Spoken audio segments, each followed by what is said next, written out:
이보시오 한국, 남들 다 도망친 황무지에서 코작 삽질이라니 정말 제정신인 겁니까? 일본과 중국조차 수익성 제로라며 비웃고 떠난 중앙아시아의 저주받은 땅. 그곳에 1조 원을 던진 한국을 향해 세계는 판도 못 읽는 무모한 도박이라며 대서특필했습니다. 하지만 그들은 꿈에도 몰랐습니다. 이것은 단순한 도로 건설이 아니라 대한민국이 10년 뒤를 내다보고 준비한 침묵의 거대 설계였다는 사실을 말이죠. 그리고 이 아스팔트가 깔리는 순간 전 세계의 계산은 처참히 무너졌습니다. 한국이 뚫어버린 건 단순한 길뿐만이 아니었기 때문이었죠. 그 길 끝에서 대한민국이 거머쥔 건 테슬라와 GM조차 무릎 꿇고 구걸하는 인류의 새로운 심장이었기 때문입니다. 자원 빈국이라 무시당했던 한국. 이제는 한국이 없으면 아무것도 못하는 나라들이 수두룩 빽빽합니다. 전 세계의 명줄을 쥐고 흔드는 우리 자랑스런 대한민국의 미친 선구안. 지금 시작합니다. 그 전에 잠깐 1초 만에 누를 수 있는 좋아요 버튼을 꾹 눌러주시면 영상 제작에 아주 큰 힘이 됩니다. 그럼 바로 시작하겠습니다. 새벽 4시 17분 한 통의 전화를 받았습니다. 국가교통관제센터 야간 당직 팀장이었죠. 차관님, 도심 진입이 안 됩니다. 잠에서 덜 깬 상태였지만 그 목소리의 떨림은 놓치지 않았습니다. 왜 안 됩니까? 시위대가 간선도로 3곳을 동시에 차단했습니다. 도심으로 들어가는 길이 전부 막혀버렸습니다. 그러면 우회시키십시오. 잠깐 침묵이 흘렀죠. 그 침묵이 이상했습니다. 이런 보고에서 침묵이 나오면 안 되거든요.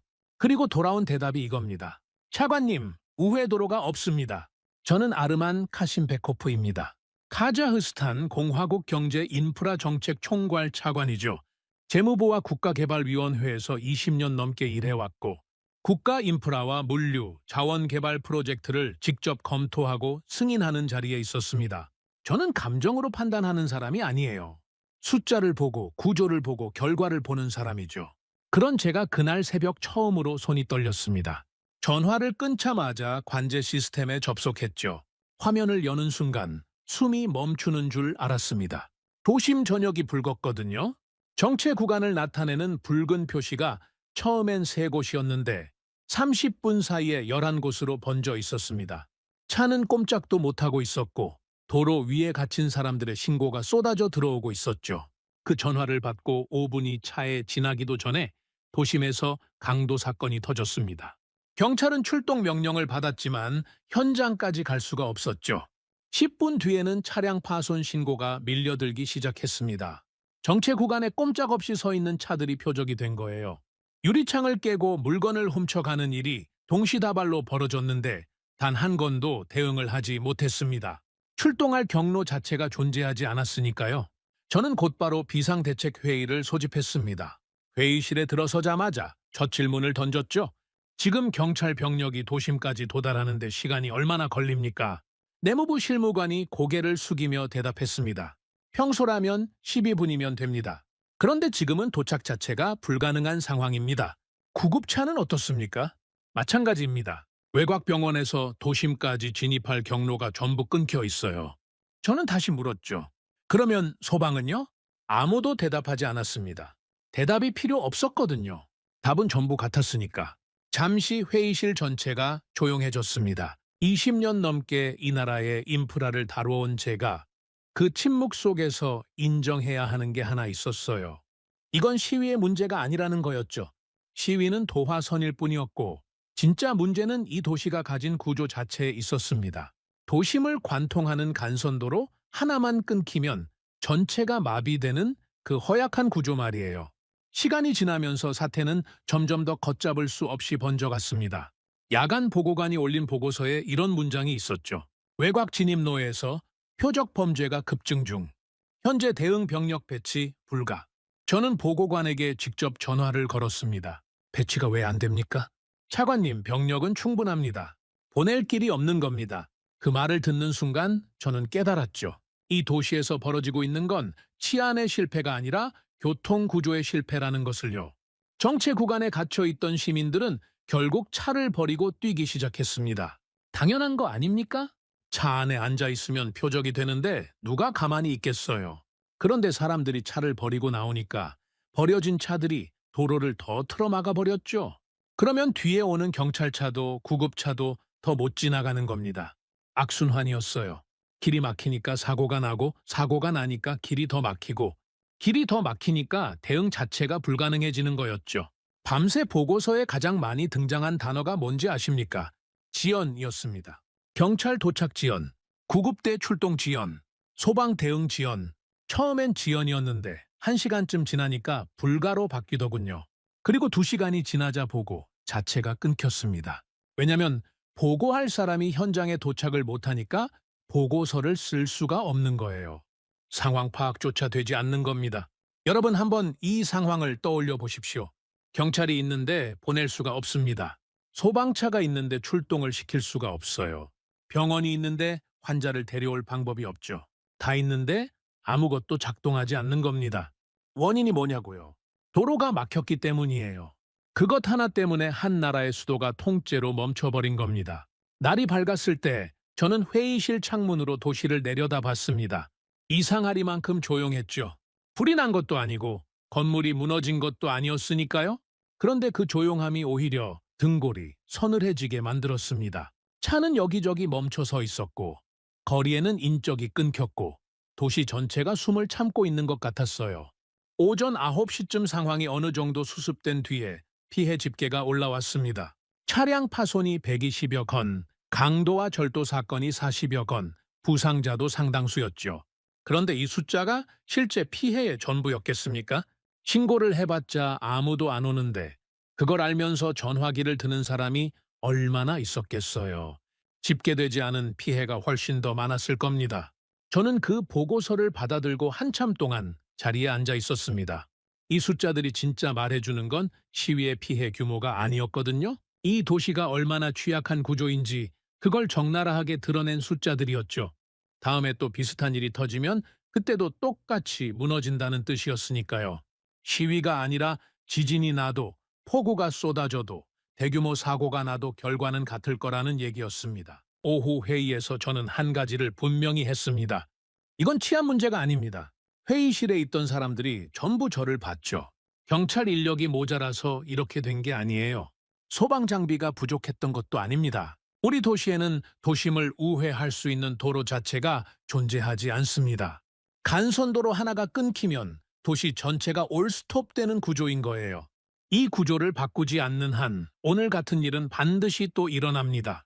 아무도 반론을 달지 못했어요. 그날 새벽을 전부 같이 겪었으니까요. 저는 이어서 말했습니다. 순환도로가 필요합니다. 도심을 거치지 않고 도시 외곽을 돌아서 전체를 연결하는 우회 구조를 만들어야 합니다. 위기가 닥쳤을 때 경찰이 갈 수 있어야 하고 구급차가 움직일 수 있어야 하고 물자가 빠져나갈 수 있어야 합니다.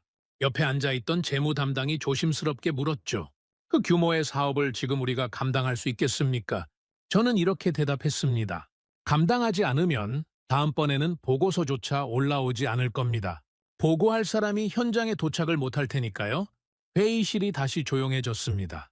하지만 이번 침묵은 새벽의 그것과는 달랐어요.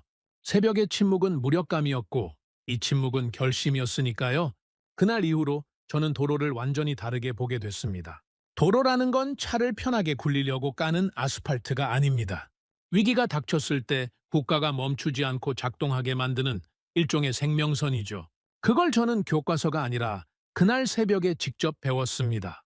순환도로. 이 세 글자가 그때부터 제 머릿속을 떠나지 않았습니다.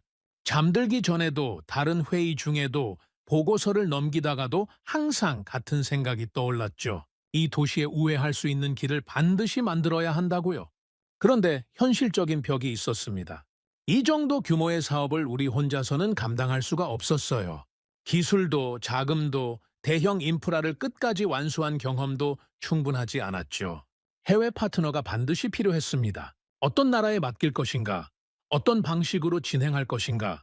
이 나라의 안보와 미래를 건 선택이 될 터였습니다. 저는 조건을 하나씩 정리하기 시작했습니다. 주권을 위협하지 않을 것, 정치적 부담을 지우지 않을 것, 끝까지 책임지고 완공할 것. 이 세 가지를 동시에 충족하는 나라가 과연 있겠는가 싶었죠. 그때까지만 해도 한국이라는 이름은 제 후보 목록 어디에도 들어있지 않았습니다. 순환도로 사업은 그날 이후 제 책상 위에서 가장 먼저 펼쳐지는 서류가 됐습니다. 매일 아침 출근하면 다른 보고서보다 이걸 먼저 들여다봤죠. 단순한 교통 개선 사업으로 올릴 생각은 처음부터 없었습니다. 기획안의 목적란에 제가 직접 3가지를 적어 넣었어요. 치안 대응 경로 확보, 물류 동맥 이중화, 국가 비상시 통제력 유지. 교통부 실무관이 그걸 보더니 눈이 동그래져서 묻더군요. 차관님, 이 정도면 교통사업이 아니라 국가 안보 프로젝트 아닙니까? 맞습니다. 그렇게 올리십시오. 예산 심의 과정이 완전히 달라집니다. 관여하는 부처도 늘어나고요. 알고 있습니다. 그래야 하는 사업이에요. 국가 프로젝트로 격상되는 순간 모든 게 달라졌습니다. 예산 규모가 커졌고 무엇보다 해외 파트너 선정 기준이 완전히 바뀌었죠. 싸게 짓는 나라를 고르는 게 아니라 이 나라의 핵심 인프라를 맡겨도 되는 나라를 골라야 했으니까요. 후보를 검토하기 시작했습니다. 이 규모의 도로 인프라를 해외에서 수주한 경험이 있는 나라가 그리 많지는 않았어요. 현실적으로 테이블에 올라온 이름은 3개였죠. 중국, 일본, 그리고 한국이었습니다. 중국이 가장 먼저 움직였어요. 제안서가 올라오는 속도부터가 남달랐습니다. 금액도 눈에 띄게 낮았고 공기도 짧았죠. 거기에 차관까지 제공하겠다는 조건이 붙어 있었습니다. 얼핏 보면 가장 매력적인 제안이었어요. 그런데 2번째로 읽을 때부터 불편해지기 시작했습니다. 금융 구조를 뜯어보니까 눈에 걸리는 게 있었거든요. 차관을 받으면 장기 상환 조건이 따라붙었고 그 안에 운영 지분과 관리 참여 조항이 슬쩍 들어가 있었습니다.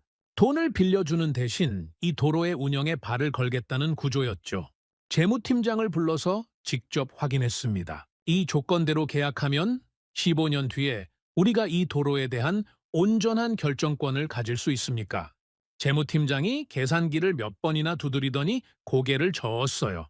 차관님, 솔직히 말씀드리겠습니다. 어렵습니다. 상환 구조가 이렇게 엮여 있으면 운영 참여가 자동으로 연장됩니다. 실질적인 통제권이 분산될 수밖에 없어요. 분산이라는 게 구체적으로 어느 정도입니까? 노선 변경, 통행료 조정, 유지보수 업체 선정까지 협의 대상이 됩니다. 우리 마음대로 할 수 있는 게 거의 없어져요.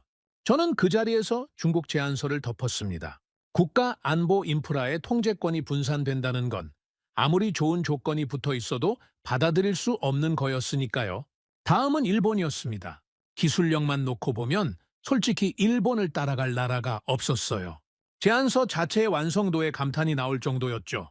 설계 정밀도, 품질 관리 기준, 시공 매뉴얼까지 빈틈이라곤 찾을 수가 없었습니다. 그런데 총사업비를 보는 순간 회의실 분위기가 싸해졌어요. 기술 검토를 맡았던 실무관이 조심스럽게 입을 열었죠. 차관님, 기술적으로는 최상급입니다. 의심의 여지가 없습니다. 그건 나도 압니다. 문제는 금액이죠. 네. 이 금액을 현재 재정 상황에서 감당하려면 다른 국가 사업 2~3개를 동결해야 할 수도 있습니다. 운영은 어떻습니까? 완공 이후에 장기적으로 같이 갈 수 있는 구조입니까? 그 부분이 좀 약합니다. 일본 쪽은 건설에는 자신 있지만 완공 뒤 장기 운영까지 책임지는 방식에는 경험이 많지 않아 보입니다. 완벽하지만 지금 우리 현실에는 맞지 않는다는 결론이었죠. 최고의 기술이라도 시작조차 못하면 아무 소용이 없으니까요. 그런 상황에서 한국 컨소시엄의 제안서가 올라왔습니다. 솔직히 말씀드리면 처음엔 큰 기대가 없었어요. 한국이라는 나라에 대한 제 인식은 그때까지 아주 단순했거든요. 성실한 나라, 일 처리가 깔끔한 나라, 기술 협력 정도는 해볼 만한 나라, 그 정도였습니다. 국가 핵심 인프라를 통째로 맡길 상대라고는 한 번도 생각해 본 적이 없었죠. 그래서 별 기대 없이 제안서를 펼쳤는데 첫 장부터 뭔가 달랐습니다. 보통 이런 제안서에는 자기네 기술이 얼마나 뛰어나고 실적이 얼마나 화려한지를 앞쪽에 잔뜩 깔아놓는 게 일반적이거든요. 그런데 한국 쪽은 그런 게 없었어요. 맨 앞에 나와 있던 건 우리 도시의 교통 데이터 분석이었습니다. 현재 도로 구조의 취약점, 교통량 분산 시뮬레이션, 우회 경로별 효과 예측. 자기들 자랑이 아니라 우리 문제부터 정리해 놓은 거였죠. 제안서를 검토하던 실무관이 저한테 와서 이런 말을 했습니다. 차관님, 이 제안서 좀 특이합니다. 어떤 점이 그렇습니까? 보통 해외 업체들 제안서는 첫 30페이지가 전부 자기 홍보입니다. 우리가 어디서 뭘 지었고 상을 몇 개 받았고 세계 몇 위이고. 그런데 한국 쪽은 첫 20페이지가 전부 우리 도시 분석이에요. 우리보다 우리 문제를 더 잘 정리해놨습니다. 과장은 없습니까? 그게 더 특이한 겁니다. 할 수 있는 것과 할 수 없는 것을 구분해놨어요. 이 구간은 이 공법으로 가능하다. 이 구간은 지질 조사가 추가로 필요하다. 이 부분은 리스크가 있으니 대안을 병행 검토해야 한다. 이런 식입니다. 못하는 건 못한다고 썼다는 얘기죠. 네, 저는 이런 제안서 처음 봅니다. 사업 방식도 눈여겨볼 만했습니다. BOT를 제안해왔거든요. 건설하고 일정 기간 직접 운영하고 그 뒤에 우리 정부에 이관하는 구조였죠. 지어놓고 빠지는 게 아니라 완공 이후에도 자기들이 직접 운영하면서 책임을 지겠다는 뜻이었습니다. 동시에 기간이 지나면 완전히 넘기는 것이니 장기적으로 우리 주권에 영향을 주지도 않는 구조였어요. 금액도 확인했습니다. 재무팀의 분석을 맡겼더니 이런 보고가 올라왔죠. 차관님, 이 조건은 깨끗합니다. 깨끗하다는 게 무슨 뜻입니까? 지분 요구가 없습니다. 운영 참여 연장 조항도 없고요. 중국 제안서에서 보셨던 그런 숨겨진 조건이 하나도 없습니다. 금액 수준은 어떻습니까? 중국처럼 극단적으로 싸지는 않지만 일본처럼 감당 불가능한 수준도 아닙니다. 현재 재정 상황에서 무리 없이 진행할 수 있는 범위입니다. 저는 그 보고를 듣고 제안서를 처음부터 다시 읽었습니다. 이번엔 적혀 있는 것보다 적혀 있지 않은 것에 주목하면서요. 20년 넘게 해외 파트너들의 제안서를 검토해온 경험에서 제가 배운 게 하나 있어요. 할 수 없는 일까지 할 수 있다고 쓰는 나라는 나중에 반드시 조건을 바꿉니다. 공사 중간에 추가 비용을 요구하거나 공기를 늘려달라고 하거나 약속했던 사양을 슬그머니 낮추죠. 그런데 처음부터 못하는 건 못한다고 명확하게 선을 긋는 쪽은 다릅니다. 자기들이 실제로 해낼 수 있는 범위를 정확히 파악하고 있다는 뜻이니까요. 내부 검토 회의에서 새 후보를 놓고 비교하는 시간을 가졌습니다. 중국에 대해선 의견이 갈렸어요. 가격 경쟁력을 무시할 수는 없지 않습니까? 라는 쪽과 그 가격의 대가가 주권이면 비싼 겁니다. 라는 쪽이 팽팽했죠. 일본에 대해선 대부분 같은 결론이었습니다. 기술은 인정하지만 현실적으로 감당이 안 됩니다. 한국에 대해서는 재밌는 반응이 나왔어요.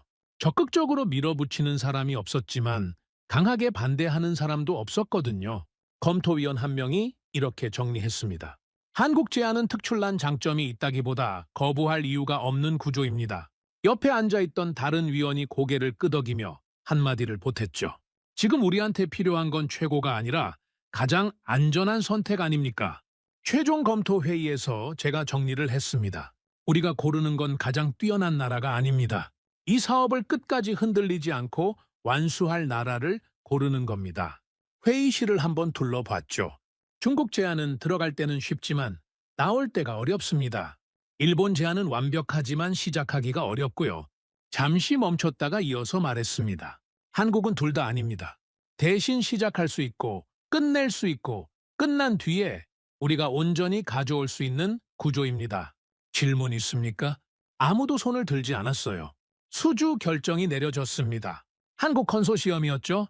결정의 이유는 복잡하지 않았습니다. 가장 안정적인 구조였기 때문이에요. 화려하지도 파격적이지도 않았지만 바로 그 점이 결정적이었던 겁니다. 하지만 그때까지도 저는 한국에 대해 특별한 마음이 있었던 건 아닙니다. 냉정하게 조건을 비교한 결과 남은 이름이었을 뿐이죠. 제 속마음을 솔직하게 말씀드리면 이쪽에 가까웠어요. 어디 한번 해보시죠. 제안서에 적은 대로 할 수 있는지 끝까지 지켜보겠습니다. 저는 한국을 시험대에 올렸습니다. 그리고 기다렸죠. 결과가 나올 때까지요. 그런데 이 시험의 결과가 어디까지 이어질지 그때에 저는 전혀 예상하지 못하고 있었습니다. 한국이라는 나라가 제 판단 기준 자체를 바꿔놓을 줄은 솔직히 꿈에도 몰랐거든요.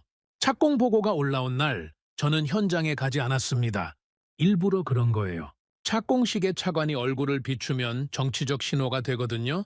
저는 그걸 원하지 않았습니다. 한국 컨소시엄 측에 전한 말은 딱 하나였죠. 결과로 보여주십시오. 그 외에는 아무것도 필요 없습니다. 첫 달 보고서가 올라왔을 때 저는 습관적으로 문제 항목부터 찾았습니다. 해외 파트너와 진행하는 대형 사업에서 첫 달부터 문제가 없는 경우는 거의 없거든요. 자재 수급이 꼬이거나 현지 인력과 마찰이 생기거나 설계 변경 요청이 올라오거나 뭐라도 하나는 터지는 게 보통이죠. 그런데 이상했습니다. 문제 항목란이 비어 있었어요. 현장 감독관에게 전화를 걸었습니다. 보고서 받았습니다. 문제 항목이 비어 있는데 이게 맞습니까? 네, 차관님. 현재까지 공정 지연이나 추가 요청 사항이 없습니다. 자재 수급도요? 예정대로 들어오고 있습니다. 설계 변경 요청은요? 없습니다. 전화를 끊고 한참을 앉아 있었죠. 아무 문제가 없다는 게 오히려 찜찜했습니다. 초반에 조용한 현장이 중반에 한꺼번에 터지는 경우를 여러 번 봐왔으니까요. 두 번째 달도 마찬가지였습니다. 세 번째 달도, 네 번째 달도요. 예정 공정 달성, 품질 기준 충족, 추가 요청 없음, 판에 박은 듯 같은 문장이 반복됐어요. 그래서 직접 확인하기로 했습니다. 현장 방문을 잡았죠. 사전 통보 없이요. 미리 알려주면 보여줄 것만 보여주는 게 이 업계의 관행이니까 있는 그대로를 보려면 불시에 가야 했습니다. 현장에 도착했을 때 가장 먼저 눈에 들어온 건 정리 상태였어요. 대형 건설 현장이라는 게 원래 어수선하고 먼지 날리고 자재가 여기저기 쌓여 있기 마련이거든요. 그런데 이 현장은 달랐습니다. 자재가 구역별로 분류돼 있었고 장비 동선이 명확하게 구분돼 있었으며 작업자들의 움직임에 허튼 낭비가 보이지 않았죠. 한국 측 현장 소장이 저를 알아보고 급히 뛰어왔습니다. 박 소장이라는 사람이었어요. 차관님, 연락을 못 받아서 준비가 안 돼 있습니다. 죄송합니다. 준비 안 된 상태를 보러 온 겁니다. 그대로 보여주십시오. 네, 알겠습니다. 어디부터 안내해 드릴까요? 공정표부터 봅시다. 박 소장이 현장 사무실로 안내했습니다. 공정표를 펼쳐놓고 하나하나 설명하더군요. 계획 대비 실제 진도가 거의 정확하게 맞아떨어지고 있었어요. 앞서가는 것도 아니고 뒤처지는 것도 아니었습니다. 저는 제안서에서 봤던 내용을 하나 꺼냈죠. 이 구간, 지질 조건이 까다롭다고 제안서에 적혀 있었는데 문제는 없었습니까? 박 소장이 고개를 끄덕이며 대답했습니다. 초기 굴착에서 예상보다 안반층이 얕게 나왔습니다. 공법을 조정해서 대응했고 공정에는 영향을 주지 않았습니다. 그 조정 사항을 왜 보고하지 않았습니까? 현장에서 자체 해결이 가능한 범위였습니다. 공기와 비용의 변동이 없었기 때문에 별도 보고 대상으로 분류하지 않았습니다. 보통은 이런 상황이 오면 보고를 올립니다. 문제가 생겼다. 이렇게 해결했다. 그러니 추가 비용을 달라. 공기를 늘려달라. 그런데 이 사람들은 문제를 스스로 해결하고 조용히 넘어간 거예요. 보고에서 성과를 어필할 수도 있었는데 말이죠. 현장을 한 바퀴 돌기로 했습니다. 걸으면서 박 소장에게 이것저것 물었죠. 현지 인력 비율이 어느 정도 됩니까? 전체 인력의 약 70%가 현지 고용입니다. 마찰은 없었고요. 착공 전에 현지 인력 대상으로 교육 프로그램을 열었습니다. 장비 운용, 안전기준, 공정 이해 같은 걸 미리 맞춰놨죠. 처음 2, 3주는 속도가 좀 느렸는데 그 뒤로는 오히려 현지 분들이 더 적극적으로 움직여 주셨습니다. 교육 비용은 어디서 충당했습니까? 저희 쪽 자체 예산입니다. 그것도 보고에 올리지 않았죠. 네, 저희가 해야 할 일이니까요. 저는 걸음을 멈추고 박 소장을 봤습니다. 박 소장, 한 가지 묻겠습니다. 지금까지 가장 어려웠던 순간이 언제였습니까? 박 소장이 잠깐 생각하더니 입을 열었어요. 동절기 콘크리트 타설 구간이 있었습니다. 카자흐스탄 겨울이 생각보다 빨리 찾아와서 기온이 급격하게 떨어졌거든요. 양생 조건을 맞추기가 상당히 까다로웠습니다. 어떻게 해결했습니까? 보온 양생 공법으로 전환하고 타설 시간대를 새벽에서 낮으로 옮겼습니다. 인력 교대 일정도 전면 재조정해야 했고요. 솔직히 2, 3주 동안은 꽤 힘들었습니다. 품질에 영향은 없었습니까? 박 소장의 대답이 단호했죠. 품질 기준을 낮추는 건 선택지에 없었습니다. 저는 그 말을 듣고 한 가지를 더 물었습니다. 그 과정에서 추가 비용이 들었을 텐데 왜 요청하지 않았습니까? 박 소장이 잠깐 멈칫하더니 조심스럽게 대답했어요. 차관님, 저희가 제안서에 공사 기간을 적을 때 카자흐스탄의 동절기를 당연히 계산에 넣었습니다. 예상보다 조금 일찍 온 건 맞지만 그건 저희가 감당해야 할 범위입니다. 계약에 적힌 조건은 지키는 게 맞지 않겠습니까? 돌아오는 차 안에서 저는 한참을 아무 말도 하지 않았습니다. 수행원이 조심스럽게 물었죠. 차관님, 현장 상태가 마음에 안 드셨습니까? 아닙니다. 반대입니다. 그러면 뭘 생각하고 계신 겁니까? 이 사람들은 문제를 설명하지 않았습니다. 문제가 생기면 보고하고 지시를 기다리는 게 보통이지 않습니까? 이 사람들은 그러지 않았어요. 알아서 해결하고 다음으로 넘어갔습니다. 그게 좋은 겁니까? 좋은 정도가 아닙니다. 이건 결과에 대한 확신이 없으면 못하는 겁니다. 그 뒤로 보고서가 올라올 때마다 저는 더 이상 문제 항목을 찾지 않았습니다. 공정률과 품질 지표만 확인했죠. 매달 변함이 없었어요. 다른 해외 협력 사업들은 자재 단가 상승으로 추가 예산을 달라 현지 규제가 바뀌어서 설계를 수정해야 한다. 운영 조건을 재협의하자. 이런 보고가 끊이지 않았는데 순환도로 현장만 유독 조용했습니다. 그리고 마침내 그날이 왔습니다. 순환도로 완공 보고가 올라온 거예요. 준공 검사를 직접 나갔습니다. 도심을 우회해서 도시 전체를 감싸 안는 새로운 도로가 눈앞에 펼쳐져 있었죠.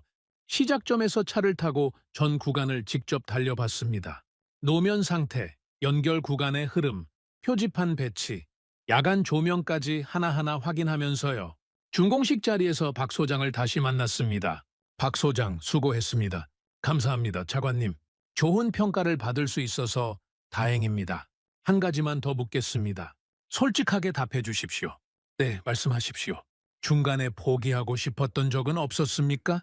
조건을 바꾸고 싶다거나 추가 요청을 하고 싶다거나. 박 소장이 웃으면서 대답했어요.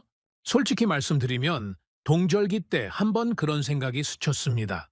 새벽 영하 30도에 현장에 나가면 볼트가 손에 붙거든요. 그때 우리 직원들한테 제가 그랬습니다. 여기서 조건 바꿔달라고 하면 편하긴 할 거다. 그런데 그러면 다음에 더 큰 일을 맡길 때 우리를 믿겠느냐. 그러니까 지금 이걸 버텨내자. 저는 그 말을 듣고 아무 대답도 하지 못했습니다. 완공 이후 효과는 수치로 바로 나타났습니다. 도심 교통량이 분산되면서 주요 간선도로의 정체가 눈에 띄게 줄었고 비상출동 소요 시간이 절반 가까이 단축됐죠.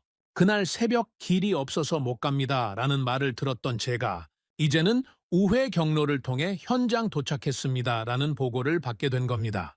성과 보고 회의가 끝난 뒤였습니다. 자원정책국장이 조심스럽게 입을 열었어요. 차관님, 한 가지 여쭤봐도 되겠습니까? 말씀하십시오. 이번 결과를 보면서 든 생각인데요. 이 정도 수준의 파트너라면 자원 쪽도 가능하지 않겠습니까? 회의실이 조용해졌죠. 구체적으로 어떤 자원을 말씀하시는 겁니까? 리튬입니다. 그 단어가 회의실에 처음 떨어진 순간이었습니다. 우라늄이나 구리 같은 기존 자원이 항상 중심이었지 리튬이 정식 안건으로 올라온 적은 한 번도 없었거든요. 그런데 도로 하나가 완성된 자리에서 이 단어가 불쑥 튀어나온 겁니다. 저는 회의실을 한번 둘러봤습니다. 반대하는 표정은 없었어요. 천천히 말했습니다. 좋습니다. 검토해 봅시다. 다만 분명히 해두겠습니다. 이건 도로를 잘 지었으니까 상으로 주는 게 아닙니다. 도로로 증명됐기 때문에 다음 단계를 맡길 수 있는지 판단하겠다는 겁니다.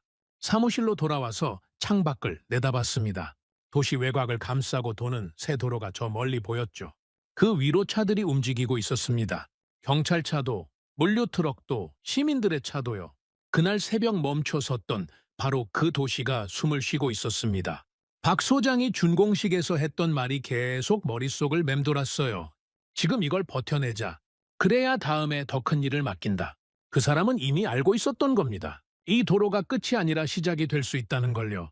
그리고 이제 리튬이라는 전혀 새로운 질문이 테이블 위에 올라와 있었습니다. 순환도로 완공 이후 저는 한 가지 일에 몰두하고 있었습니다.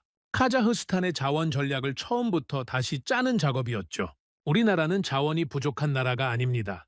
우라늄 매장량은 세계 최상위권이고 구리와 아연도 상당량을 보유하고 있어요. 그런데 문제는 이 자원들이 과거의 자원이라는 데 있었습니다. 세계 산업의 판이 바뀌고 있었거든요. 자원정책국장이 제 사무실로 찾아온 건 완공보고 회의가 있고 이틀 뒤였습니다. 손에 두꺼운 보고서를 들고 왔더군요. 차관님, 지난번 회의에서 말씀드렸던 리튬 건으로 기초 자료를 정리해 왔습니다. 앉으십시오. 어디부터 봐야 합니까? 먼저 왜 리튬인지부터 말씀드리겠습니다. 국장이 보고서를 펼치면서 설명을 시작했죠. 지금 세계 자동차 산업이 전기차로 전환하고 있는 건 차관님도 알고 계실 겁니다.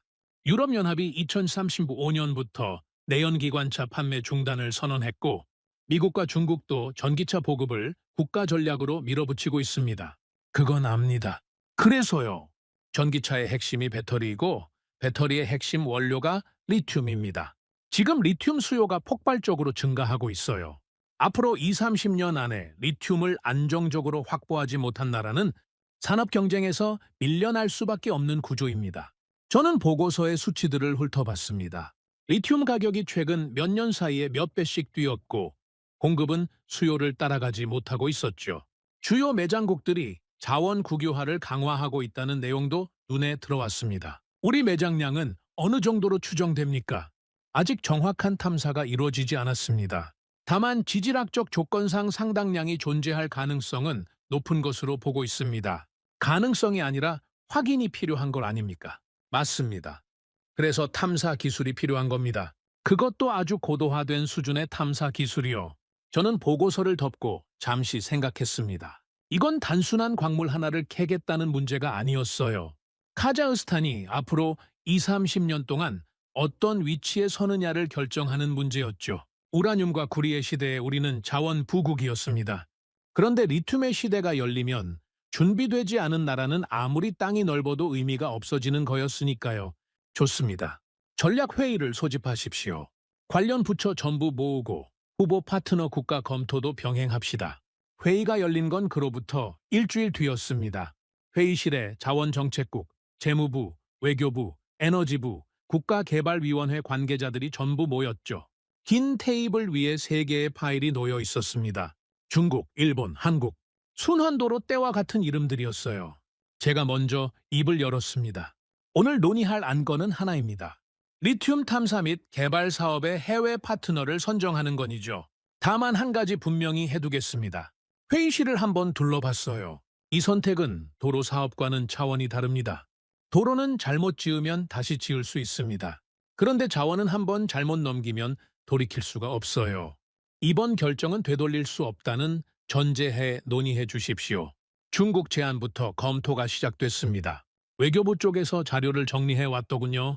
중국 측은 이미 여러 차례에 걸쳐 자원 협력 의사를 표명해 왔습니다. 이번에도 마찬가지로 대규모 투자와 함께 탐사 장비, 인력, 기술을 패키지로 제공하겠다는 제안을 해왔습니다. 금액은 어떻습니까? 압도적입니다. 다른 어떤 나라보다 투자 규모가 큽니다. 여기까지만 들으면 나쁘지 않아 보였죠. 그런데 재무부 쪽 분석이 이어지면서 분위기가 달라졌습니다. 차관님, 금융구조를 들여다보면 순환도로 때와 비슷한 패턴이 보입니다. 구체적으로 말해 보십시오. 투자금이 크다는 건 그만큼 회수 조건도 크다는 뜻입니다. 장기 채굴권 지분을 요구하고 있고 생산량의 일정 비율을 우선 배분받는 조항이 포함되어 있습니다. 거기에 탐사 데이터 공유 범위도 상당히 넓게 잡혀 있어요. 쉽게 말하면 어떻다는 겁니까? 우리 땅에서 나온 자원인데 어느 시점부터는 우리 마음대로 할 수 없게 될 가능성이 있습니다. 회의실이 술렁였죠. 에너지부 쪽에서 한마디가 나왔습니다. 도로도 그랬지 않습니까? 조건이 좋아 보여서 들어갔다가 나중에 빠져나오기 어려운 구조. 이번에는 자원입니다. 도로보다 훨씬 무거운 문제예요. 저는 고개를 끄덕였습니다. 맞습니다. 도로는 최악의 경우 다시 지으면 됩니다. 하지만 자원의 통제권을 넘기면 그건 되찾을 수 있는 게 아닙니다. 다음은 일본이었습니다. 기술 검토를 맡은 실무관이 발표를 시작했어요. 일본의 탐사 기술은 세계 최고 수준입니다. 특히 심층 지질 분석과 데이터 모델링 쪽에서는 독보적이라고 할 수 있습니다. 그건 인정합니다. 비용은 어떻습니까? 역시 높습니다. 기술 이전 조건도 까다롭고요. 그리고 한 가지 더 있는데 자원 개발 프로젝트에서 일본이 장기적으로 현지에 남아서 운영까지 책임지는 사례가 많지 않습니다. 건설이나 탐사까지는 하지만 그 이후 단계에서는 빠지는 경우가 대부분이죠. 자원정책국장이 덧붙였습니다. 차관님, 탐사만 해주고 빠지면 우리가 직접 개발을 이어가야 하는데 솔직히 우리한테 그 역량이 아직 없습니다. 파트너가 끝까지 같이 가줘야 하는 구조예요. 저는 도로 때와 같은 결론이 반복되고 있다는 걸 느꼈습니다. 완벽하지만 지금 우리의 현실과는 맞지 않는다는 거였죠. 한국 순서가 됐습니다. 그런데 이번에는 분위기가 좀 달랐어요. 도로 때는 한국이라는 이름에 큰 기대가 없었거든요. 그런데 지금은 회의실에 있는 사람들 대부분이 순환도로 사업을 직접 지켜봤던 사람들이었습니다. 자료를 넘기는 손놀림부터 달랐죠. 실무관이 한국 측 자료를 설명하기 시작했습니다. 한국은 최근 배터리 산업을 중심으로 리튬 확보에 상당히 적극적으로 나서고 있습니다. 탐사 기술도 빠르게 발전하고 있고 특히 데이터 기반 정밀 탐사 쪽에서 주목할 만한 성과를 내고 있어요. 비용 구조도 중국만큼 공격적이지 않지만 일본처럼 부담스럽지도 않은 수준입니다. 여기서 재미있는 점이 하나 있었습니다. 한국 측이 별도로 보내온 자료가 있었거든요. 제안서라기보다는 분석 보고서에 가까웠는데 카자흐스탄의 지질 데이터를 가지고 리튬, 부존 가능성이 높은 지역을 자체적으로 분석해 놓은 자료였습니다. 요청하지 않은 자료였어요. 도로 제안서 때와 똑같은 패턴이었죠. 자기 자랑이 아니라 우리 문제를 먼저 분석해서 들고 온 겁니다. 그때 회의실 분위기가 묘하게 갈리기 시작했습니다. 중국 쪽을 미는 사람들이 먼저 목소리를 높였어요. 투자 규모를 무시할 수 없습니다. 탐사라는 게 초기 비용이 어마어마하게 드는 사업인데 그걸 자체 재정으로 감당하기 어려우면 결국 외부 자본이 필요합니다. 중국이 가장 큰 규모를 제시하고 있지 않습니까? 일본 쪽을 지지하는 목소리도 있었죠. 기술력이 가장 중요합니다. 탐사를 제대로 못하면 아무리 돈을 쏟아부어도 소용이 없어요. 일본 기술이면 확실하지 않습니까? 양쪽 의견이 오가면서 회의실 온도가 올라갔습니다. 목소리가 점점 커지더니 어느 순간부터는 논의가 아니라 공방에 가까워지기 시작했죠. 기술이 좋으면 뭐 합니까? 시작을 못하는데. 투자가 크면 뭐 합니까? 나중에 빠져나올 수가 없는데. 책임 소재를 따지는 말까지 오가기 시작했어요. 당신 부서에서 중국 조건을 밀어서 도로 때도 고생한 거 아닙니까? 그건 최종 결정을 내린 쪽의 책임이지 우리 부서 문제가 아닙니다. 저는 가만히 듣고 있었습니다. 양쪽 다 틀린 말을 하는 건 아니었거든요. 중국의 자본력은 현실적인 이점이 맞았고 일본의 기술력도 부인할 수 없는 강점이었으니까요. 문제는 각각의 장점 뒤에 붙어있는 대가였습니다. 회의가 교착 상태에 빠지려는 순간이었죠. 지금까지 한마디도 하지 않고 있던 국가개발위원회 쪽 참석자가 손을 들었습니다. 회의실이 잠깐 조용해졌어요. 한 가지만 말씀드려도 되겠습니까? 제가 고개를 끄덕이자 그가 천천히 입을 열었습니다. 지금 우리가 논의하고 있는 건 어느 나라가 가장 뛰어나냐가 아니라 어느 나라를 가장 안전하게 믿을 수 있느냐입니다. 그렇다면 한국을 보십시오. 잠깐 멈췄다가 이어서 말했죠. 이미 도로로 증명하지 않았습니까? 회의실이 고요해졌습니다. 그 한마디가 테이블 위의 공기를 완전히 바꿔놓았어요. 중국을 밀던 쪽도 일본을 지지하던 쪽도 더 이상 말을 잇지 않았죠. 저는 그 침묵을 잠시 두었다가 정리를 시작했습니다. 정리하겠습니다. 중국은 자본력이 있지만 그 자본의 대가가 자원의 통제권입니다. 우리가 감당할 수 있는 비용이 아닙니다. 한번 끊고 이어갔죠. 일본은 기술이 최고이지만 비용이 과중하고 장기 운영을 함께할 의지가 불확실합니다. 지금 우리에겐 맞지 않습니다. 다시 한번 끊었습니다. 한국은 이 두 가지 문제가 없습니다. 기술은 충분히 검증 가능한 수준이고 비용은 현실적이며 무엇보다 이미 우리 땅 위에서 결과를 보여줬습니다. 재무부 쪽에서 조심스러운 질문이 나왔어요. 차관님, 도로와 자원은 전혀 다른 분야 아닙니까? 도로를 잘 지었다고 해서 자원 탐사도 잘할 거라는 보장이 있습니까? 합리적인 질문이었죠. 저는 이렇게 대답했습니다. 보장은 없습니다. 그런데 한 가지 확실한 게 있어요. 한국은 우리와 일하는 방식을 이미 증명했습니다. 조건을 바꾸지 않았고 문제를 떠넘기지 않았고 끝까지 책임졌습니다. 기술은 배울 수도 있고 발전시킬 수도 있지만 이런 태도는 하루아침에 만들어지는 게 아닙니다. 아무도 반론을 제기하지 않았습니다. 저는 마지막으로 한마디를 덧붙였죠. 우리는 가장 강한 나라를 고르는 게 아닙니다. 가장 위험하지 않은 나라를 고르는 겁니다. 이건 정치가 아니라 국가 생존의 문제입니다. 회의가 끝난 뒤 복도에서 자원정책국장이 제게 다가왔습니다.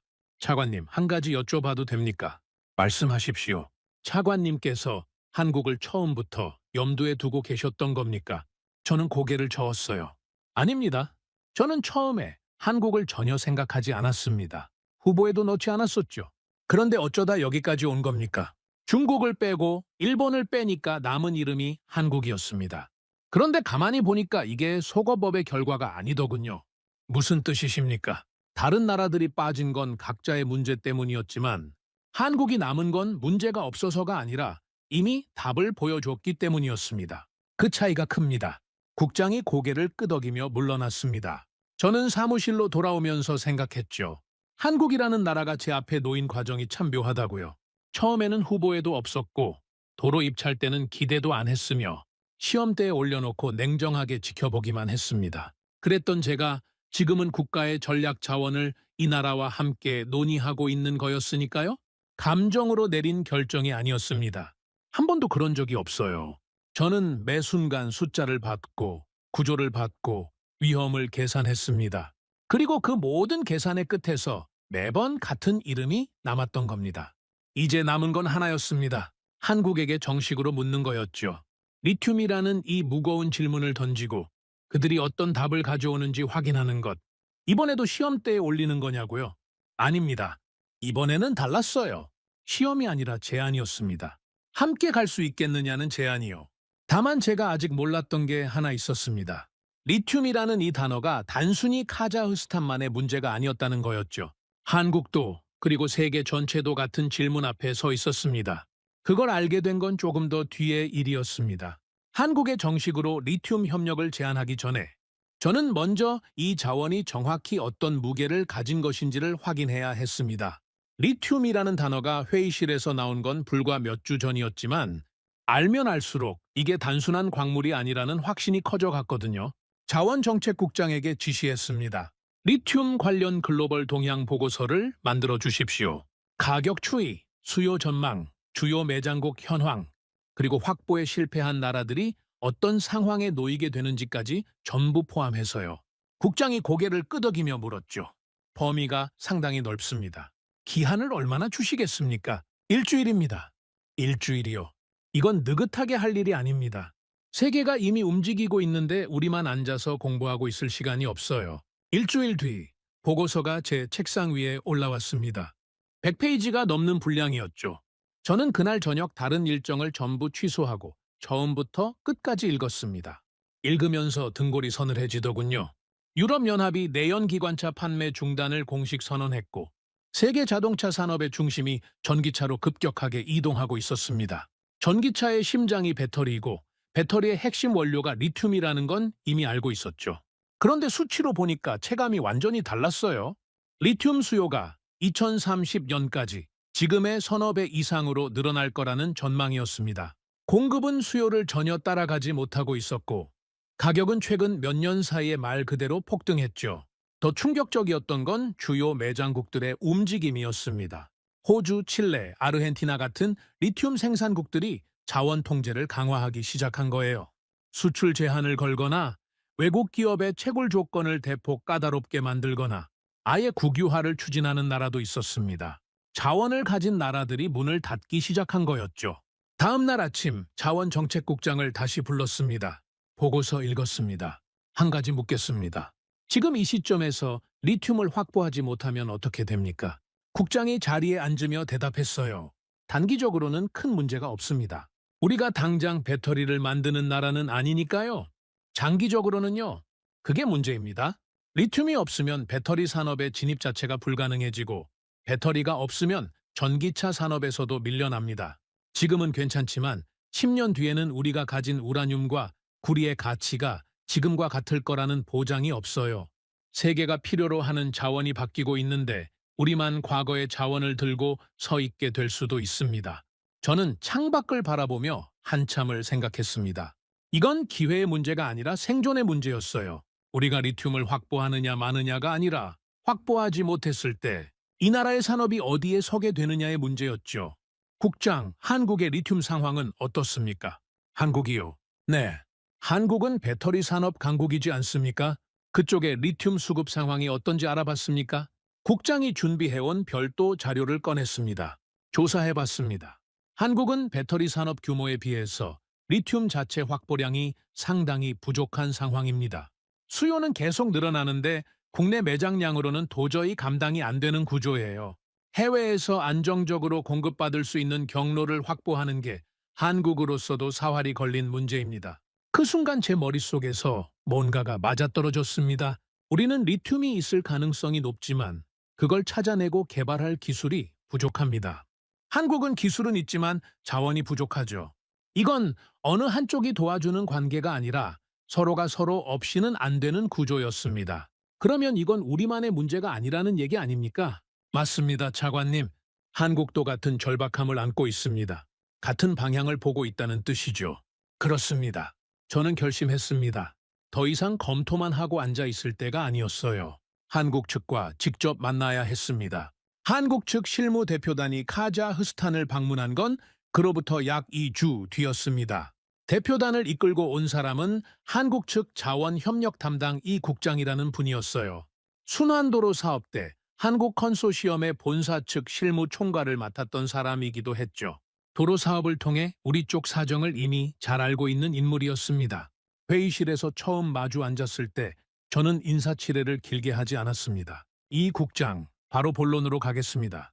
네, 차관님, 저희도 그러길 바랍니다. 리튬입니다. 우리 땅 밑에 상당량이 있을 것으로 추정하고 있지만 정확한 탐사가 이루어지지 않았습니다. 탐사 기술이 필요합니다. 데이터 분석 역량도 필요하고요. 한국이 이 부분에서 함께할 수 있겠습니까? 이 국장이 바로 대답하지 않았어요. 잠시 서류를 정리하더니 천천히 입을 열었습니다. 차관님, 저희가 이번 방문 전에 자체적으로 준비한 자료가 있습니다. 먼저 보여드려도 되겠습니까? 보여주십시오. 이 국장이 꺼낸 건 카자흐스탄 지질 구조를 기반으로 리튬 부존 가능성을 분석한 기초 보고서였습니다. 요청하지 않은 자료였어요. 도로 제안서 때와 그리고 얼마 전 회의에서 봤던 분석 자료와 똑같은 패턴이었죠. 자기들 역량을 자랑하기 전에 우리 상황부터 분석해서 들고 온 겁니다. 이 자료를 보시면 카자흐스탄 중부와 동부 지역에 리튬 함유 가능성이 높은 지질대가 분포하고 있습니다. 다만 이건 어디까지나 기초 분석이고 실제 부존량을 확인하려면 정밀 탐사가 필요합니다. 정밀 탐사라면 어느 정도 규모를 말하는 겁니까? 최소 2, 3년은 잡아야 합니다. 지표 조사부터 시추, 시료 분석, 데이터 모델링까지 단계적으로 진행해야 하니까요. 속도를 내고 싶은 마음은 저희도 같지만 탐사라는 건 서두른다고 결과가 빨리 나오는 게 아닙니다. 저는 그 대답이 마음에 들었습니다. 할 수 있다고 바로 대답하지 않고 현실적인 기간과 한계를 먼저 제시했으니까요. 도로 제안서 때 못하는 건 못한다고 명확히 적었던 것과 같은 태도였죠. 이 국장, 솔직하게 물어보겠습니다. 한국이 이 사업에 관심을 갖는 이유가 뭡니까? 단순히 우리를 도와주겠다는 건 아닐 거 아닙니까? 이 국장이 고개를 끄덕이며 솔직하게 대답했습니다. 맞습니다. 저희도 절박합니다. 한국의 배터리 산업이 세계 시장에서 경쟁하려면 리튬 공급원을 다변화해야 합니다. 지금은 특정 몇 개 나라에 지나치게 의존하고 있어서 그 나라들이 수출을 제한하는 순간 저희 산업 전체가 흔들리는 구조예요. 카자흐스탄과의 협력은 저희한테도 전략적으로 매우 중요한 사안입니다. 저는 이 대답을 듣고 오히려 안심이 됐습니다. 좋습니다. 서로 필요하다는 걸 숨기지 않는 게 낫죠. 한쪽만 필요한 관계는 오래가지 못합니다. 이 국장이 한 가지를 더 꺼냈어요. 차관님, 한 가지 말씀드리고 싶은 게 있습니다. 저희가 제안 드리는 건 단순히 탐사를 대행하겠다는 게 아닙니다. 그러면 뭡니까? 기술을 함께 키우자는 겁니다. 탐사 과정에서 카자흐스탄 측 인력과 공동으로 작업하고 데이터를 공유하며 장기적으로는 카자흐스탄이 자체적으로 탐사 역량을 갖출 수 있도록 하는 구조를 제안드립니다. 기술 이전까지 포함한다는 뜻입니까? 이전이라기보다는 공동 성장이라고 보시는 게 맞습니다. 저희가 일방적으로 가르치겠다는 게 아니라 함께 데이터를 쌓고 경험을 나누면서 양쪽 모두의 역량을 올리자는 거죠. 옆에서 듣고 있던 자원정책국장이 저를 보며 작은 소리로 말했습니다. 차관님, 이건 중국이나 일본 쪽에서는 나오지 않았던 제안입니다. 저도 알고 있었어요.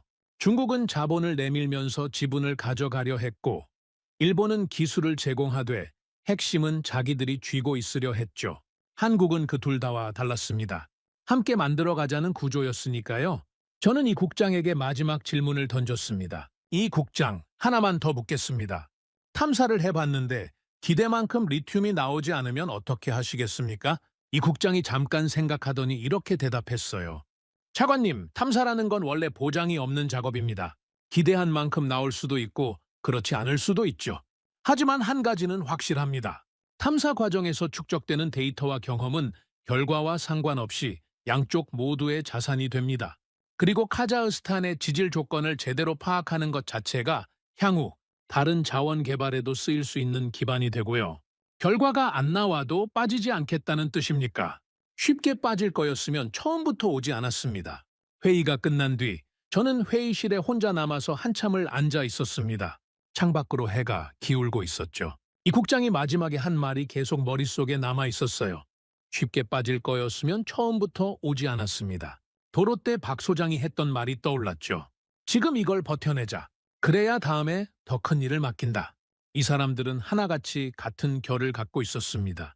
말로 설득하려 들지 않고 태도로 보여주는 사람들이었어요. 며칠 뒤 공식적으로 한국 측에 리튬 탐사 협력을 제안했습니다. 단순한 용역 발주가 아니라 공동 프로젝트로 설계했죠. 탐사, 데이터 분석, 인력 교류, 장기 파트너십. 카자흐스탄 정부가 한국을 자원 분야의 전략적 파트너로 공식 규정한 첫 번째 사례였습니다. 내부 승인 과정에서 놀라운 일이 있었어요. 반대가 거의 없었습니다. 도로 사업 때만 해도 중국을 미는 쪽과 일본을 지지하는 쪽이 격하게 부딪혔는데 이번에는 회의실이 조용했죠. 승인 회의에 참석했던 한 관계자가 저한테 이런 말을 하더군요. 차관님, 이번에는 싸울 게 없어서 그런 것 같습니다. 무슨 뜻입니까? 도로를 봤으니까요? 이미 답이 나와 있는 걸 놓고 뭘 싸웁니까? 서류가 정리되고 양해각서가 체결되고 실무 일정이 잡혔습니다. 모든 과정이 생각보다 빠르게 움직였죠. 마찰이 없었으니까요. 한국 측도 우리 측도 같은 방향을 보고 있었기 때문에 불필요한 줄다리기가 없었습니다. 양해각서 체결식이 끝난 날, 이 국장이 제게 다가와서 악수를 청했습니다. 차관님, 감사합니다. 저희가 잘하겠습니다. 저는 악수를 하면서 이렇게 말했죠. 이 국장, 감사는 아직 이릅니다. 결과가 나올 때 하십시오. 이 국장이 웃으며 대답했어요. 네, 그때 다시 찾아뵙겠습니다. 그 사람이 돌아서서 걸어가는 뒷모습을 보면서 생각했습니다. 이게 리튬 때문에 시작된 일이기는 하지만 본질은 리튬이 아니라는 걸요. 이건 국가와 국가 사이의 신뢰가 어떻게 만들어지는지에 대한 이야기였습니다. 도로를 지으면서 쌓인 신뢰가 이제 자원이라는 전혀 다른 영역으로 넘어가고 있었으니까요. 다만 이 시점에서 제가 아직 모르고 있었던 게 하나 있었습니다. 리튬을 둘러싼 세계의 움직임이 제가 생각했던 것보다 훨씬 더 빠르고 훨씬 더 절박하다는 거였죠. 그리고 그 절박함의 한가운데에 한국이 서 있다는 것도요. 그걸 제대로 알게 된 건 조금 더 뒤의 일이었습니다. 양해각서가 체결되고 며칠이 지나자 예상했던 일이 벌어졌습니다. 중국과 일본 양쪽에서 거의 동시에 연락이 온 거예요. 먼저 움직인 건 중국이었습니다. 주카자흐스탄 중국 대사관 경제참사관이 면담을 요청해왔죠. 외교부를 통해 일정을 잡아왔는데 저는 거절할 이유가 없었습니다. 이미 결정은 났지만 주요 파트너 국가의 입장을 듣는 건 당연한 절차니까요. 면담 자리에서 경제참사관이 단도직입적으로 들어왔습니다. 차관님, 리튬 협력 사업에 한국을 선정하셨다는 소식을 들었습니다. 맞습니다. 솔직히 말씀드리면 저희로서는 이해가 어려운 결정입니다. 저희가 제시한 투자 규모를 보셨을 텐데 한국이 그 수준에 맞출 수 있겠습니까? 투자 규모만 놓고 보면 중국 쪽이 월등한 건 사실입니다. 그렇다면 왜 저희를 선택하지 않으셨습니까?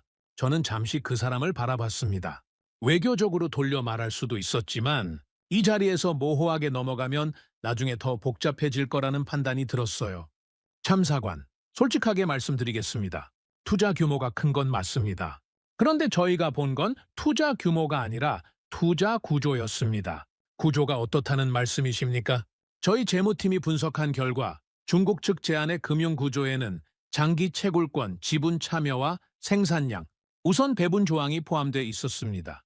쉽게 말씀드리면 우리 땅에서 나오는 자원인데 어느 시점부터는 우리 마음대로 할 수 없게 되는 구조입니다. 참사관의 표정이 굳어졌죠. 그건 투자에 대한 정당한 회수 조건입니다. 어느 나라든 이 규모의 투자를 하면서 아무 조건 없이 들어가지는 않습니다. 맞습니다. 저도 그 논리를 이해합니다. 다만 저희의 판단 기준은 다릅니다. 이건 일반 산업 투자가 아니라 국가 전략 자원입니다. 전략 자원의 통제권이 분산되는 구조는 저희가 받아들일 수 있는 범위 밖에 있습니다. 재협의 여지는 없으십니까? 이번 건에 대해서는 없습니다. 참사관이 자리에서 일어나면서 마지막으로 한마디를 했어요. 차관님, 카자흐스탄과 중국은 오랜 이웃입니다. 이번 결정이 양국 관계에 불필요한 오해를 만들지 않기를 바랍니다. 저도 같은 바람입니다. 이건 양국 관계에 대한 판단이 아니라 이 사업 하나에 대한 판단입니다. 구분해 주시면 감사하겠습니다. 문이 닫히고 나서 저는 한참을 앉아 있었습니다. 불편한 자리였지만 반드시 거쳐야 하는 과정이었죠. 중국의 불만은 충분히 예상했던 거였고 중요한 건 우리의 논리가 분명해야 한다는 거였습니다. 감정이 아니라 구조의 문제라는 걸 명확히 해둬야 나중에 어떤 자리에서든 설명이 가능하니까요. 일본 쪽 연락은 그보다 조금 늦게 왔습니다. 일본 쪽은 중국과는 방식이 달랐어요. 대사관이 아니라 민간 기업 측에서 먼저 접촉해왔죠. 일본 대형 종합상사의 카자흐스탄 지사장이 면담을 요청했습니다. 만나보니 매우 정중한 사람이더군요. 인사를 나누고 자리에 앉자마자 이렇게 말했습니다. 차관님, 저희는 이번 결정에 대해 항의하러 온 게 아닙니다. 다만 향후를 위해서 저희가 부족했던 점을 솔직하게 듣고 싶습니다. 이런 접근은 흔치 않았어요. 보통은 자기들이 왜 더 나은지를 다시 설명하려고 오거든요. 지사장, 솔직하게 말씀드리겠습니다. 일본의 기술력에 대해서는 저희 내부에서도 이견이 없었습니다. 세계 최고 수준이라는데 누구도 반론을 제기하지 않았어요. 그런데 왜 선택받지 못했습니까? 두 가지입니다. 첫 번째는 비용입니다. 탐사 사업이라는 게 결과를 보장할 수 없는 영역이에요.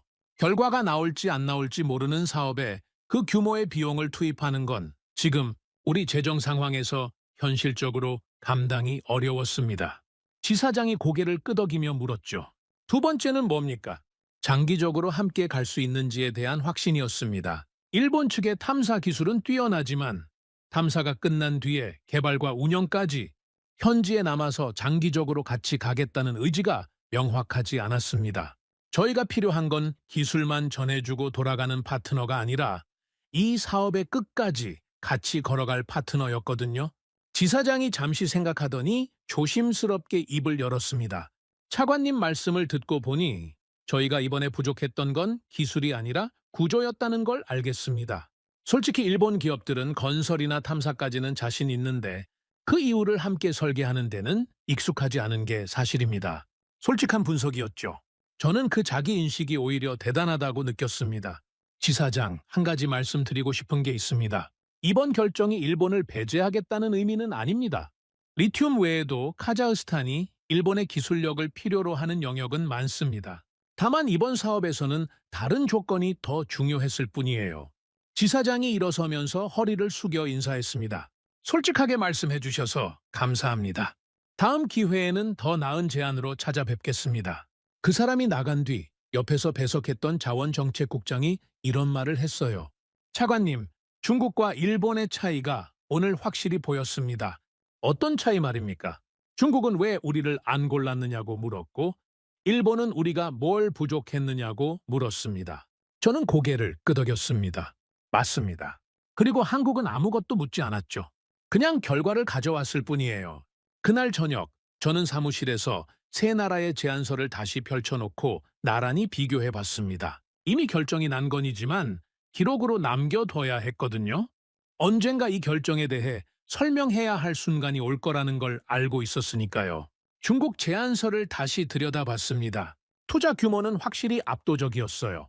탐사 장비, 인력, 기술, 거기에 인프라 지원까지 원스톱으로 제공하겠다는 내용이었죠. 이것만 보면 마다할 이유가 없습니다.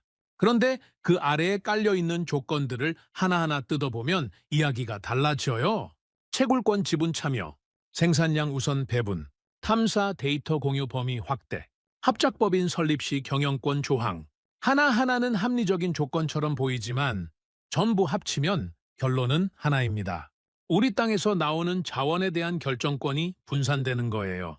10년 뒤, 20년 뒤에 카자흐스탄이 리튬을 어디에 팔지, 얼마에 팔지, 얼마나 생산할지를 우리 혼자 결정할 수 없게 되는 구조입니다.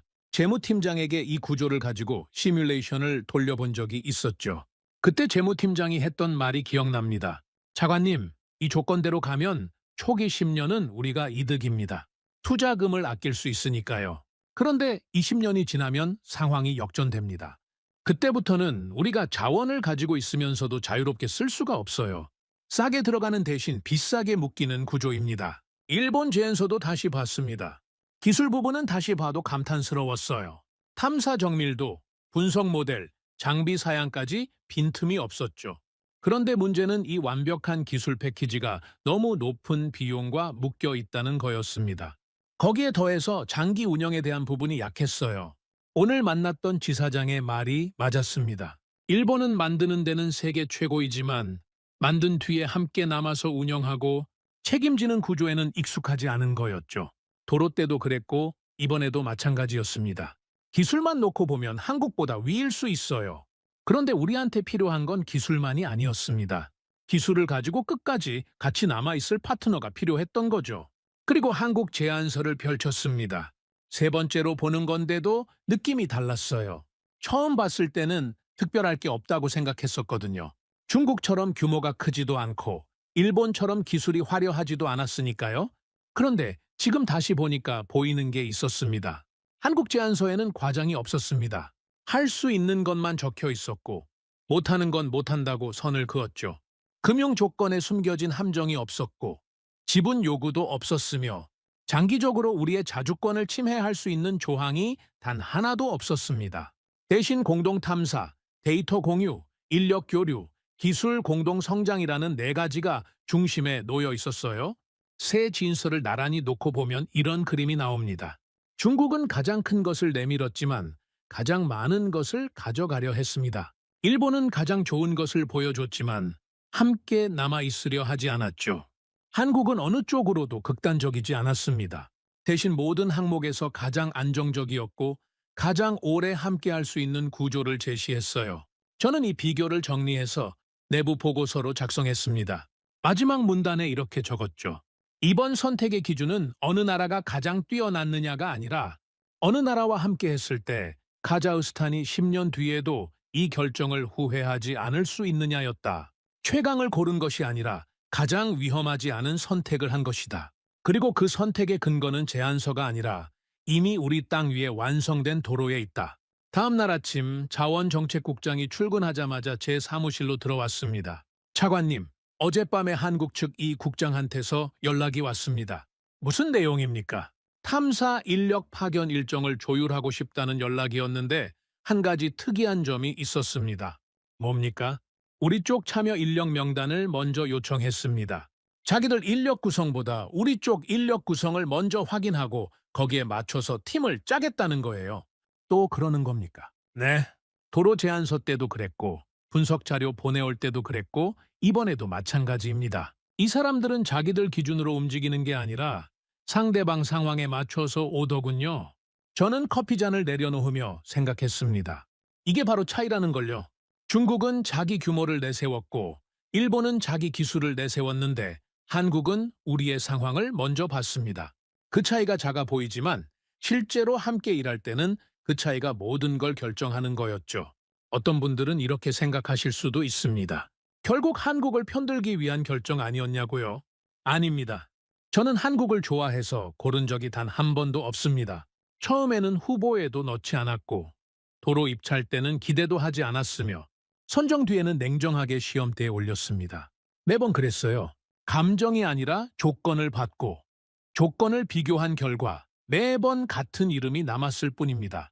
중국이 빠진 건 중국이 나빠서가 아니라 조건의 대가가 너무 컸기 때문이고 일본이 빠진 건 일본이 못해서가 아니라 지금 우리 현실에 맞지 않았기 때문입니다.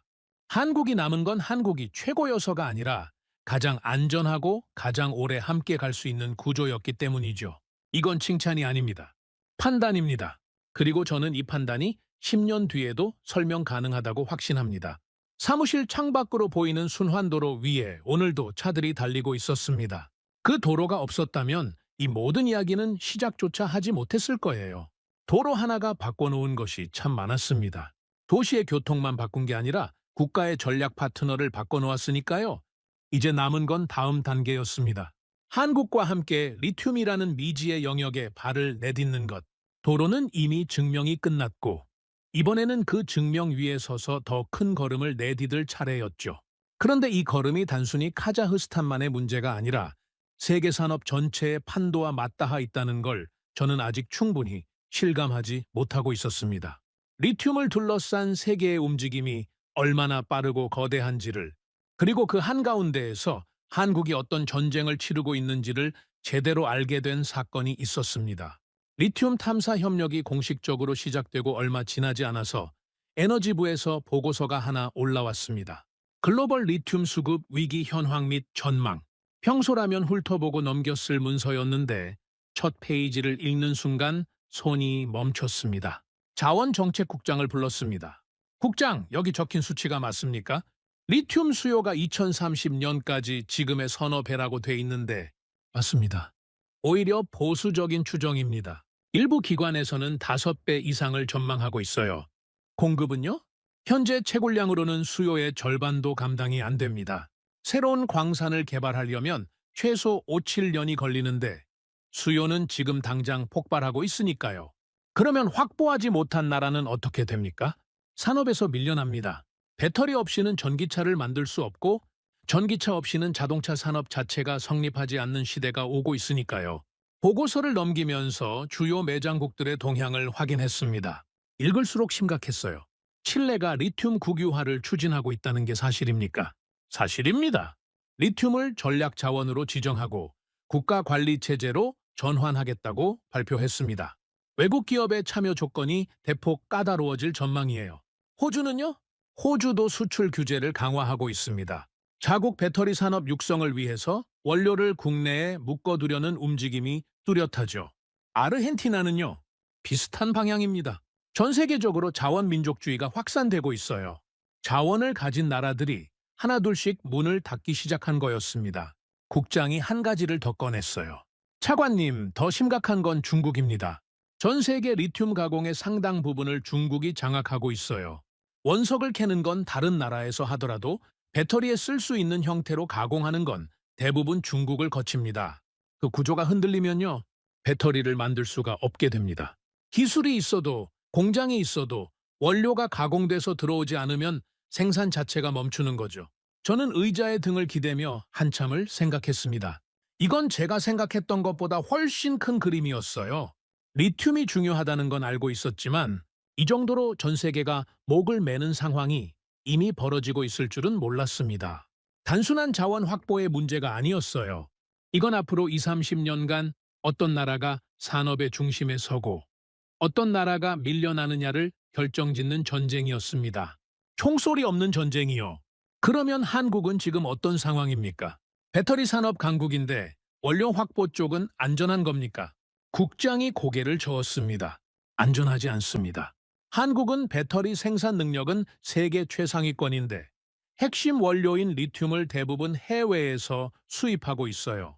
수요는 폭증하는데 자체 매장량으로는 턱없이 부족한 구조입니다. 세계에서 가장 좋은 배터리를 만드는 나라가 정작 재료는 남한테 의존하고 있다는 거 아닙니까? 그렇습니다. 생산국들이 문을 닫기 시작하면 한국 배터리 산업 전체가 흔들릴 수 있는 구조예요. 그 순간 제 머릿속에서 퍼즐이 맞춰졌습니다. 우리는 리튬이 있을 가능성은 높지만 찾아낼 기술이 부족하고 한국은 기술은 있지만 자원이 부족하죠.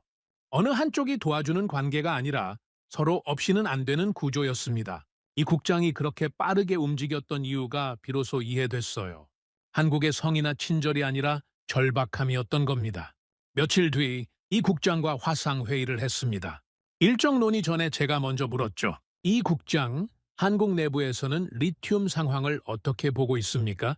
솔직하게 말씀해 주십시오. 이 국장이 표정을 가다듬더니 입을 열었습니다. 차관님, 한국에서 리튬 확보는 지금 국가 차원의 의제입니다. 배터리 산업이 경제에서 차지하는 비중이 갈수록 커지고 있는데 원료 공급이 불안정하면 그 전체가 흔들리니까요. 어느 정도로 절박한 겁니까? 차관님께서 도로 사업을 국가 안보 프로젝트로 격상시키셨죠.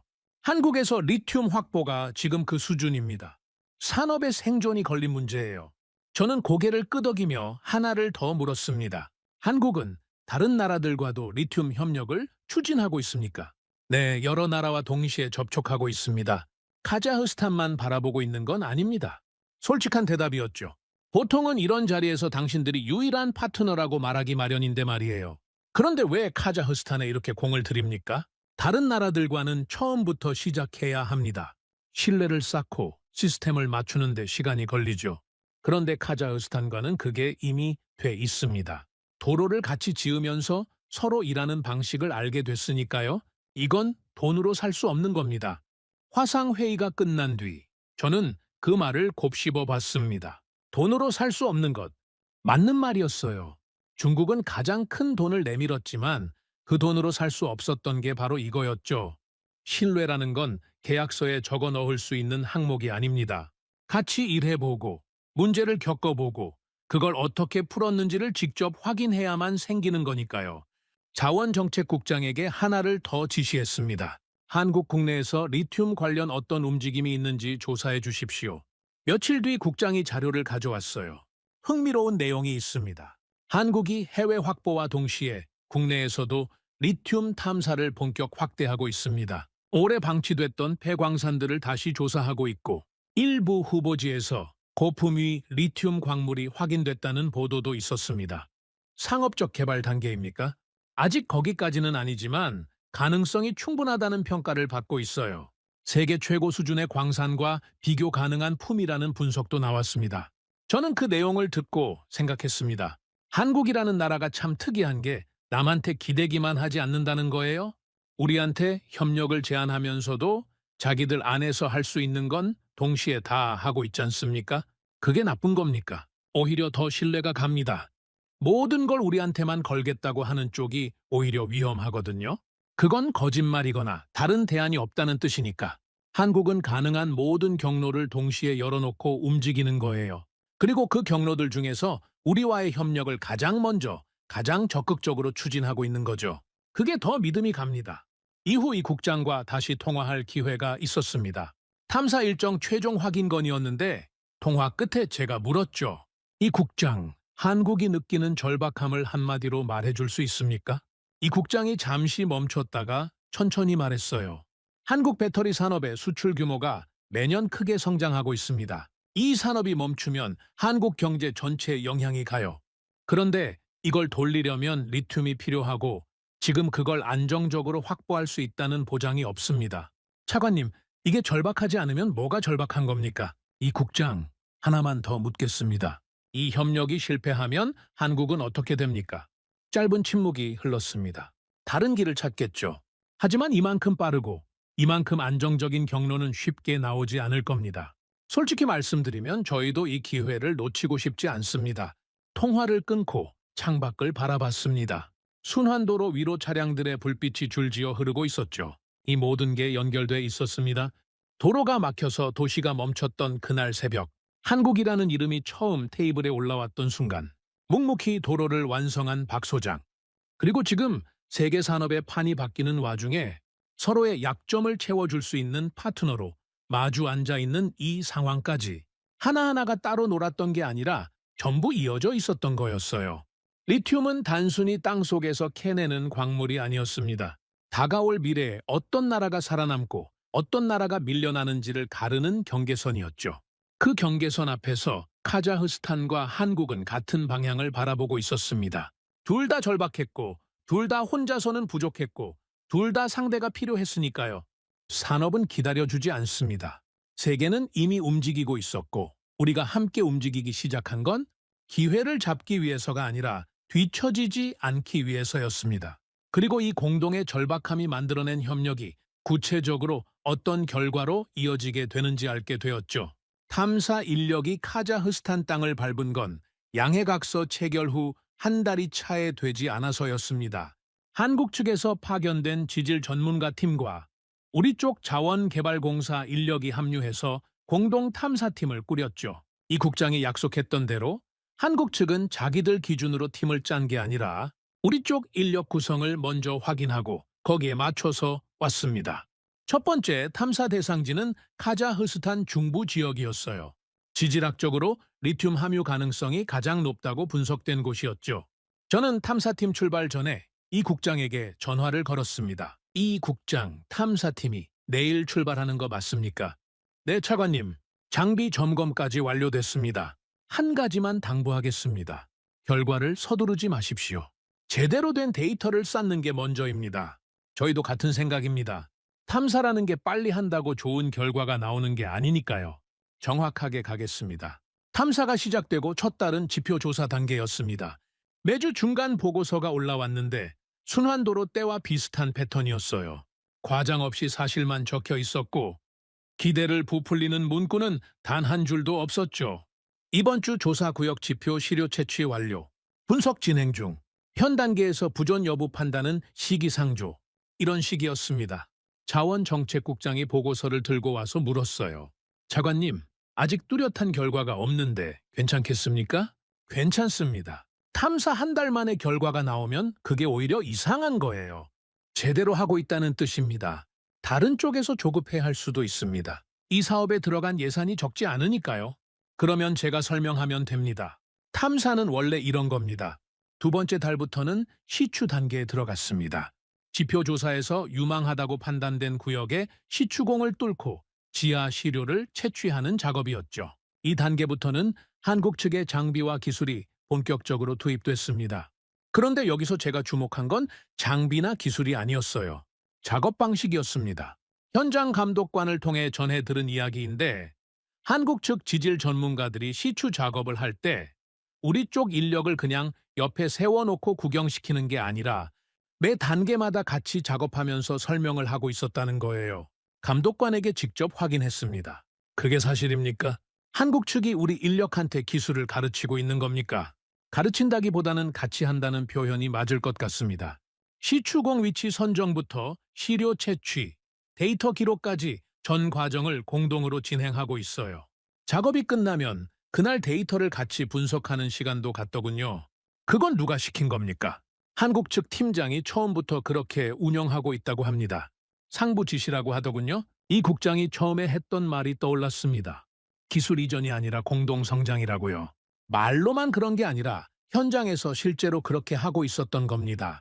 중국이었으면 자기들 인력만 투입해서 작업하고 데이터를 가져갔을 거예요. 일본이었으면 기술적으로 완벽하게 해주되 핵심 노하우는 자기들만 쥐고 있었겠죠. 한국은 달랐습니다. 처음부터 같이 하고 같이 배우고 같이 쌓아가는 구조로 움직이고 있었어요. 석 달쯤 지났을 때 이 국장에게서 전화가 왔습니다. 목소리가 평소와 조금 달랐어요. 흥분을 누르고 있는 것 같은 느낌이었죠. 차관님, 보고 드릴 게 있습니다. 말씀하십시오. 중부지역 세 번째 시추 구역에서 의미 있는 시료가 나왔습니다. 저는 바로 물었어요. 의미 있다는 게 어느 정도입니까? 아직 정밀 분석이 필요하지만 초기 수치만 놓고 보면 리튬 함량이 상당히 높습니다. 추가 시추를 진행해서 범위를 확인해야 하지만 현재까지의 데이터는 긍정적입니다. 저는 흥분을 삼켰습니다. 이럴 때일수록 냉정해야 한다는 걸 20년 경험이 알려주고 있었으니까요. 이 국장, 확대 해석하지 마십시오. 초기 수치가 좋아도 범위가 좁으면 경제성이 없습니다. 추가 시추부터 진행하고 결과가 확실해지면 그때 보고하십시오. 알겠습니다. 다만 한 가지만 말씀드려도 되겠습니까? 말씀하십시오. 이 수치가 맞다면 세계적으로 상위권에 드는 품위입니다. 기대해도 좋을 것 같습니다. 전화를 끊고 잠시 창밖을 바라봤습니다. 아직 확정된 건 아무것도 없었어요. 탐사라는 건 끝까지 가봐야 아는 거니까요. 하지만 가슴 한쪽이 뜨거워지는 건 어쩔 수가 없었습니다. 추가 시추가 진행됐고 한 달 뒤 이 국장이 정식 보고서를 들고 카자흐스탄을 방문했습니다. 회의실에서 마주 앉자 제가 먼저 물었죠. 결과가 어떻습니까? 솔직하게 말씀하십시오. 차관님, 솔직하게 말씀드리겠습니다. 중부 지역 세 번째와 다섯 번째 시추 구역에서 고품위 리튬 광물이 확인됐습니다. 범위도 초기 예상보다 넓습니다. 경제성은 있습니까?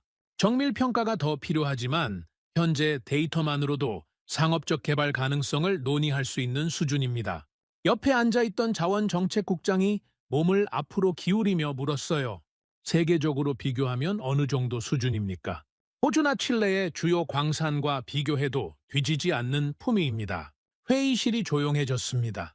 자원정책국장이 저를 받고 배석한 실무관들도 전부 저를 보고 있었죠.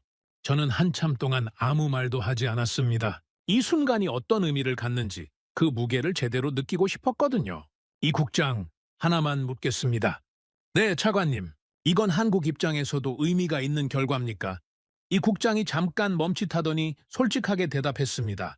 차관님, 한국이 지금 전 세계를 돌아다니며 리튬 공급원을 찾고 있다는 건 말씀드렸죠. 그런데 이 정도 품위의 광물이 확인된 곳은 많지 않습니다. 솔직히 말씀드리면 저희한테도 매우 중요한 결과입니다. 저는 고개를 끄덕이며 회의실을 둘러봤습니다. 그리고 천천히 말했죠. 여기 계신 분들 모두 잘 들으십시오. 이 결과가 확정적인 건 아직 아닙니다. 추가 탐사와 정밀 평가가 더 필요합니다. 그러니 섣불리 떠들지 마십시오. 한번 끊고 이어서 말했습니다. 다만 이 방향이 맞다는 건 확인됐습니다. 우리가 올바른 파트너와 올바른 방식으로 움직이고 있다는 것도요. 회의가 끝나고 이 국장과 복도를 걸으면서 이야기를 나눴습니다. 이 국장, 처음에 당신이 카자흐스탄에 왔을 때 이 정도 결과를 예상했습니까? 예상이라기보다는 가능성을 봤습니다. 지질 데이터가 그 가능성을 뒷받침하고 있었으니까요. 하지만 탐사라는 건 해봐야 아는 거라서 확신까지는 아니었어요. 솔직히 불안하지 않았습니까? 이 국장이 잠깐 웃었어요. 불안했죠. 결과가 안 나오면 양쪽 다 어려워지는 상황이었으니까요. 그래서 더 꼼꼼하게 했습니다. 저는 걸음을 멈추고 이 국장을 봤습니다. 이 국장, 한 가지 말해두고 싶은 게 있습니다. 말씀하십시오. 처음에 한국은 제 후보 목록에 없었습니다. 도로 입찰 때도 기대하지 않았고 선정된 뒤에도 시험대에 올려놓고 지켜봤을 뿐이에요. 그때는 한국이 자원 분야까지 함께할 파트너가 될 거라고는 상상도 못했습니다. 이 국장이 조용히 듣고 있었어요. 그런데 지금 돌아보면 모든 게 도로에서 시작됐더군요. 도로를 짓는 과정에서 보여준 태도가 신뢰가 됐고 그 신뢰가 자원이라는 전혀 다른 영역으로 넘어온 겁니다. 당신들이 한 건 도로를 지은 게 아니에요. 신뢰를 지은 겁니다. 이 국장이 한참 동안 아무 말을 하지 못하더니 허리를 숙여 인사했습니다. 감사합니다, 차관님. 저희가 계속 그 신뢰에 부끄럽지 않도록 하겠습니다. 사무실로 돌아와서 저는 오래 앉아 있었습니다. 이 이야기가 어디서 시작됐는지를 처음부터 되짚어봤어요. 새벽 4시 17분에 울린 전화. 도심이 막혀서 경찰도 구급차도 가지 못했던 그 밤. 도시가 멈추는 공포를 직접 겪고 나서 순환도로를 짓겠다고 결심했던 순간.